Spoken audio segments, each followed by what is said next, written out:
Mahkamah Konstitusi mengembalikan politik kepada publik, tapi pemilih kembali menjadi penonton sirkus politik yang banal. Saya Anton Septian, dan inilah Opini Tempo.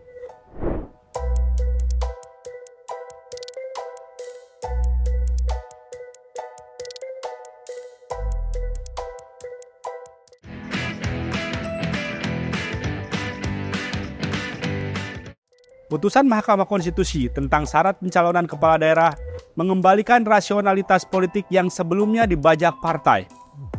Demokrasi yang redup kini sedikit menyala lagi. Publik yang tersingkir dari ingar-bingar pemilihan kepala daerah melihat cahaya di ujung lorong. Kesempatan terlibat dalam proses demokrasi tersebut. Dengan persyaratan yang berat, minimal 20% kursi di Dewan Perwakilan Rakyat Daerah atau 25% suara sah, partai atau gabungan partai politik sulit menyorongkan calon sendiri. Apalagi jika ada yang membentuk koalisi besar dengan memborong hampir semua partai seperti yang dilakukan oleh Koalisi Indonesia Maju Plus, gabungan partai pendukung Prabowo Subianto garis miring Joko Widodo. Ini menyebabkan partai yang ingin mengusung calon sendiri terkucil karena tak memiliki cukup kursi atau suara. Akibatnya, pemilih tak punya banyak alternatif. Sebelum putusan MK terbit, potensi kota kosong sebagai lawan calon kepala daerah diperkirakan ada di 150 dari 545 daerah pemilihan. Calon kepala daerah pun diusung koalisi tak lagi berdasarkan aspirasi pemilih, melainkan kemauan para juragan partai. Elektabilitas tak lagi penting karena kandidat dengan tingkat keterpilihan tinggi tak bisa maju lantaran tak punya perahu. Putusan MK membuyarkan skenario Kim Plus menguasai daerah dan melanggengkan dinasti politik. Rencana koalisi ini merevisi Undang-Undang Pemilihan Kepala Daerah dan mengabaikan putusan MK dilakukan agar skenario awal tetap berjalan. Partai politik mempertontonkan diri sebagai begal konstitusi sekaligus begal kehendak publik. Pada akhirnya, setelah halayak turun ke jalan dan mengepung gedung DPR, pemerintah dan semua partai mengikuti putusan MK. Dengan ambang batas yang lebih ringan, kesempatan mengusung calon sendiri menjadi terbuka. Dalam putusannya, MK sebenarnya mengembalikan politik kepada publik dengan menyandarkan persentase ambang batas pada jumlah pemilih di suatu daerah, bukan kursi di DPRD.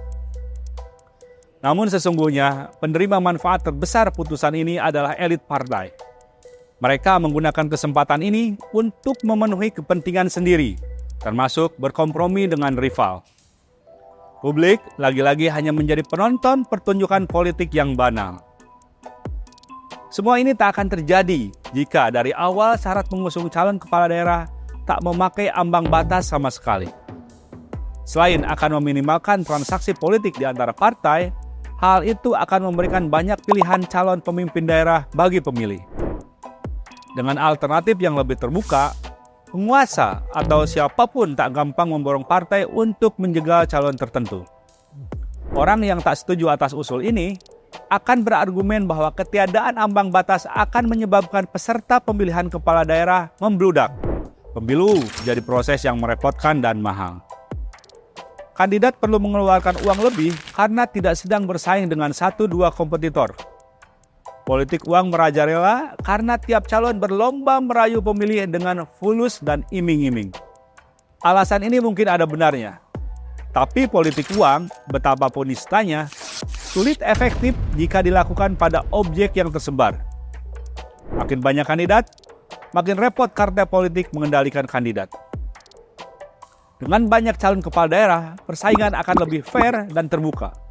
Calon kepala daerah harus membangun rekam jejak agar dikenal masyarakat. Jalan pintas meroketkan elektabilitas dengan bagi-bagi bahan kebutuhan pokok, misalnya, sulit efektif karena boleh jadi ada kandidat lain yang mendapatkan simpati karena rekam jejak yang baik.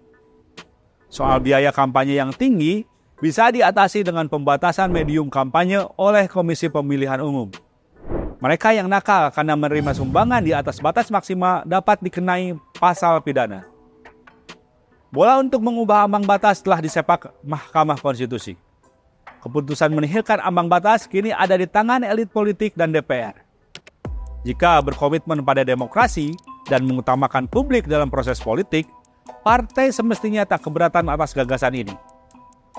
Ambang batas dalam pemilihan kepala daerah, pemilihan legislatif, ataupun pemilihan presiden, juga syarat pendirian partai politik, telah menyebabkan ruang elektoral menyempit yang menuntun pada kemunduran demokrasi. Simak opini dan liputan selengkapnya hanya di majalah.tempo.co.